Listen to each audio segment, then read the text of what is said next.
Right, hello everybody. My name's Harry and I'm from Stc Education.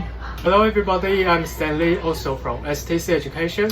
So today we're talking about personal statements. So first of all, we're going to talk about what is a personal statement, and then we're going to talk about how important a personal statement is.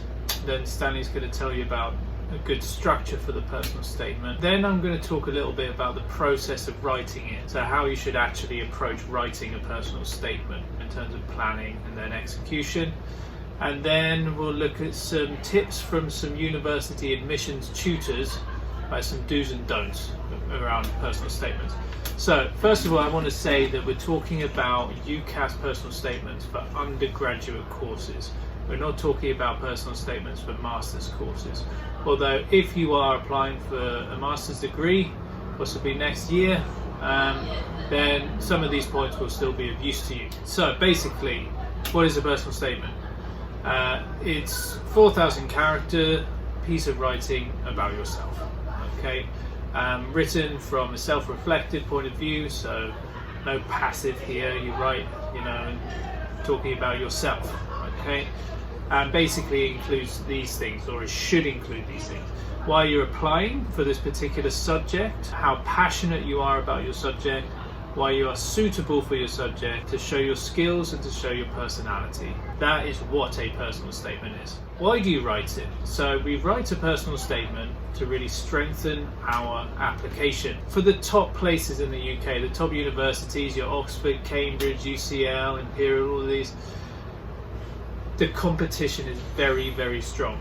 Everyone will have a grade. They ask for, say, 2 A's and B or 3 A's. Everyone will have 3 A's or above, 8 stars as well. So you need to separate yourself from these other students. It's so competitive. The only thing, apart from grades, which you all have, that you can use to separate yourself from them is your personal statement. So it's incredibly important.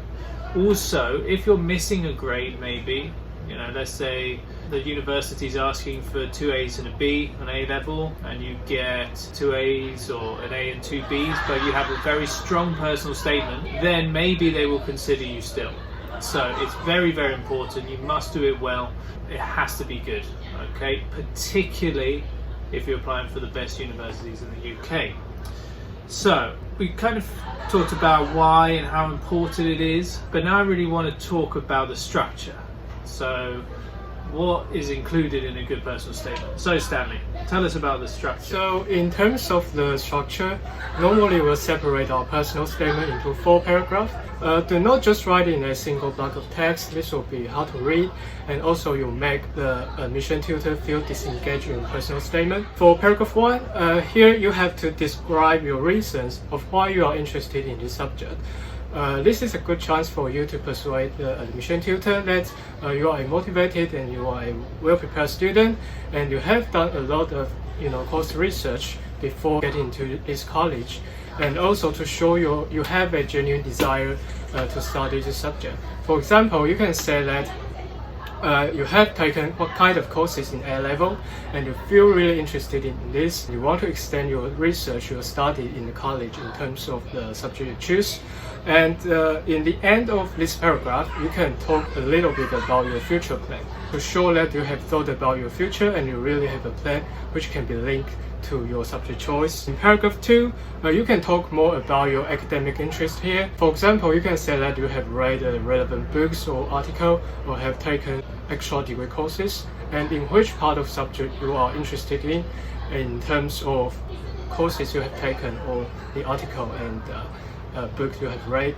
This is important for you to demonstrate that you have done a lot of extra reading or further research in this part in terms of your subject choice, and also to show you have a passion in this field.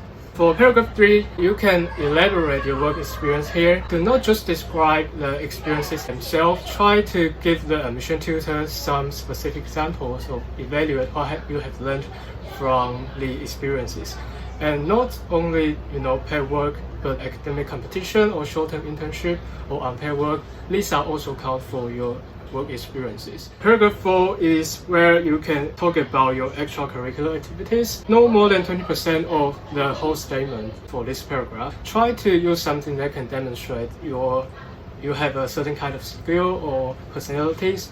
For example, you can say that you have joined a student club and in which you have to deal things with people from different position or in different title to show that you have a good interpersonal skill, leadership skill, and you are easily to get on with people and have a wider engagement with people. So these are all the things you have to know when you are writing a well-structured personal statement. Right, thank you, Stanley. So basically, when we're editing it, we might have not exactly a very clear 4-paragraph personal statement, but it should be something like that. You should focus on these 4 different main points, I suppose. But running through all of these different sections, you should be showing at least one of these things in each section. Why you're applying, how passionate you are, how suitable you are, your skills and your personality. Now, we're going to quickly talk about the process of writing it. So as you said, block text is not a good thing to do. And when you write something, you don't just want to write as a block text, okay? The best thing to do is break it up according to those sections that Stanley just mentioned, right? So basically, take the first section, why you're applying for this subject. Why do you want to study this subject, okay? Take that, forget the rest, and then start brainstorming. Some people like to do these kind of mind maps where you put it on the board and then you kind of write different ideas about why you're applying for it. So basically really think about that and then start to write a draft, okay? And then you'll do that for each section and then slowly bring your draft together. Read it as a whole. Again, look at those 5 things that I mentioned before: why you're applying, how passionate you are, how suitable you are, your skills, your personality. Make sure it ticks those boxes, it shows these things. And then as you get a more and more kind of final draft together, then you've got to start showing it to people. Now, most of the people who are doing personal statements are studying A-levels in a school in the UK, or possibly studying, possibly still in Taiwan studying IB maybe, and I'm sure you'll have a personal tutor which will help you with this. But yeah, basically you need to get it checked, and it's best to get it checked by more than one person as well. If you don't have a dedicated personal tutor or agent, consultancy, then get it checked as much as you can by your teacher, by someone who's older, who's got a very good level of English. This is important, and who has done a personal statements before, or written CVs before, so they can really give you some advice. Especially if you're a foreign student, not only do you need to check the structure, but you need to check the language. You cannot have any English mistakes here. You cannot have grammatical mistakes, spelling mistakes, punctuation mistakes, or things in terms of logic and structure. So it has to be 100% perfect in terms of that. They will notice these mistakes, so this is incredibly important. So after you've checked it, write it again, make some improvements, and then check it again, okay? It often takes a lot of sort of back and forth between checking it, talking to other people. Now, you will probably never be 100% happy with your personal statement, and there's no problems there. There is no such thing as a perfect personal statement or a perfect piece of writing. But you get it to a point where all the people that you talk to, including your personal tutor, believes it's a solid personal statement, and you feel you're happy with it. It reflects you, and you can talk to anybody who asks you any questions about anything that's on the personal statement. Then you're done. Let's look at some tips from some university admissions tutors. So these admissions tutors, their job is to select students for entry onto their courses. So this is some inside tips about how to write a really good personal statement. Okay, right then, Stanley, do you want to start us off with the first one? Okay, don't waffle. Use one sentence for the introduction and conclusion. The rest of the personal statement should focus entirely on this criteria they're looking for. This is said by Professor Simon Atkinson, who interviews medical students at Bristol. Make it easy to understand. As you know, professors may read lots and lots of personal statements, so you just have to clearly state your point in the beginning and the conclusion part, and use the rest of space to give some examples and explain what you have learned from these experiences. Yeah, definitely. Make it clear. Don't use too many words, it won't sound clever, it won't sound smart. Just do it very clearly. there's nothing worse than kind of reading a sentence which just has far too many words in it because a student thinks that it demonstrates their English, or they're just trying to make sure that they write enough. You should be struggling for space. You shouldn't have lots of extra space to write waffly sentences anyway. So this a lot of this will come from editing. You know, how can I say this in a more clear way? But yes, exactly. Do not waffle. Clear and concise. Right then, next one. So the point here is keep it simple. Personal statements are read numerous times, particularly at results when a student misses their required grades. The admissions director needs to read them swiftly. Straightforward and confident language works best. And this is from Alex Delaney, Head of Admissions at UEA. It's a little bit similar to the last one, Professor Simon Atkinson. Keep it simple, okay, because it will be read many times, and you know, we want the professor or the admissions tutor, whoever it may be, to be able to read it, understand very clearly what's been written, and be able to see who you are and why you want to study this subject. Right then, Stanley, next one. Okay, so the third point is get a proofreader. Make friends with your English teacher and have them check it for you. Show it to as many people as possible, especially if you know anyone with a background in human resources. This is also said by Professor Atkinson. It's harmful to have spelling error and a grammatical mistake in your personal statement. So check it again and again before submitting it, and find someone, especially native speaker or educational consultant, or English teacher to check it for you. Yeah, so we talked a little bit about this before. Check, check, and check again. Get people from different places to read it as well. They said human resources, that's a really good tip. And then your English teacher or an educational agent. These are all great things to do, okay, but it's got to be perfect, remember. Grammar and spelling have to be perfect. Right then, next one. This is also from Professor Atkinson. Do focus on what the university says it wants. Universities usually publish admission statements which outline what they're looking for in their candidates. Each uni will be looking for something a little bit different. Some will focus entirely on your academic activities, others will pay attention to your hobbies. As we know, in a UCAS application, we will put normally 6 universities. Now, you will only have one personal statement for each of these universities. So first of all, be careful you do not say which university you're applying for on your personal statement. Don't say, oh, I've always wanted to go to Oxford University or Durham University or whatever university. You just focus on why you want to study a particular subject, okay? Or possibly 2 subjects if you're doing a joint honours degree. However, we will have a university which is, our favourite one, which is the one that we really want to go to. So, as the professor says, universities will publish these admission statements which show what they're looking for in their candidates, certain skills, certain kind of educational background possibly. So, you can kind of cleverly emphasize these skills on your personal statement. So it will look very nice for the university that you want to go to. It will really conform to their admission statement, but it also won't put you at a disadvantage with the other universities which are on your UCAS application. So this is something you should think about, okay? It takes a bit of skill, but you really want to kind of see the university that you really want to go to and kind of manipulate your personal statement, modify your personal statement to conform to that, okay, but without alienating other universities of what they want. So yes, this is very good advice though, but takes a little bit of skill. Right, next one. Do show that you'll be active at university.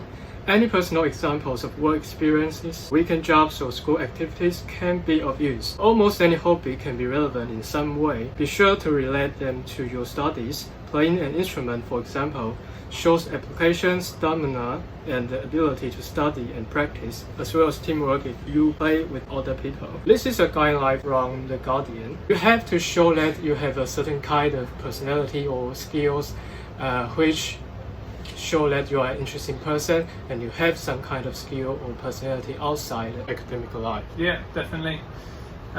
Remember, this personal statement, it shows who you are, okay? Not just your studies, whatever you do, that if you're very good at something, you know, talk about that you'll do it in the future, you'll do it at the universities. Lots of universities, they like students who can play sports, who can join their team. You know, universities are, you know, they're institutions and they have traditions and they have sporting traditions as well. So this can help your application. Just make sure it's relevant and it adheres to those 5 points that I'm talking about, okay? If you're good at sports, you know, how would that help you kind of show that you're suitable for this university? Well, it'll probably say that you have the desire to keep doing these sports, or you have the desire, if you're a keen photographer, to join the photography society. So these are all very important points. Right, next one. This is from Atkinson again. Don't try too hard to be funny. It doesn't always come across well in writing. To be honest, don't be funny. Don't try and be funny. It's very difficult to pull off, especially if you're a foreign student and you're worried about your English, so don't bother with this. Don't be funny. You're not a professional writer, and the person who reads it won't be looking for that. All they're looking for is whether you fit their criteria. So don't try and be too smart, basically. Just stick to the main points. Okay, next one. Don't bother with quotes. Julie Tucker from the Applicant Services team at Falmouth University says the statements that get the academics' attention are less formulaic. Avoid using well-known quotes from famous people and avoid stating the obvious. She says, if you are applying to join a fashion design course, steer clear of Coco Chanel quotes. If you're applying to study film, don't open by saying you watch films from a young age. So you should beware of using quotes, especially the famous one, because as I said, a professor may read tens of thousands of personal statements. So they might see this kind of quotes for many times. If you don't have any good quotation to use, just use your own voice, use your own word. This is more persuasive. Yeah, absolutely. Right then, this is an important point. Do use your own voice. Personal statements are largely scored in an objective way. You need correct English without looking like you swallowed a thesaurus, says Atkins. I'd avoid grandiose or highly idealistic statements such as, from the moment I was born, I was destined to cure people. That's the kind of thing people write. Keep it prosaic and to the point. Basically, this is from your own voice. You don't need to use incredibly sophisticated language. We call it a kind of semi-formal style, I suppose. It's not as formal as writing a scientific article. You know, we don't use these kind of passive voices and stuff like that. It's a reflection on you. So it needs to be this kind of semi-formal. But don't try to impress them with very long, complicated words. Again, keep it simple, keep it accurate, and keep it effective. You know.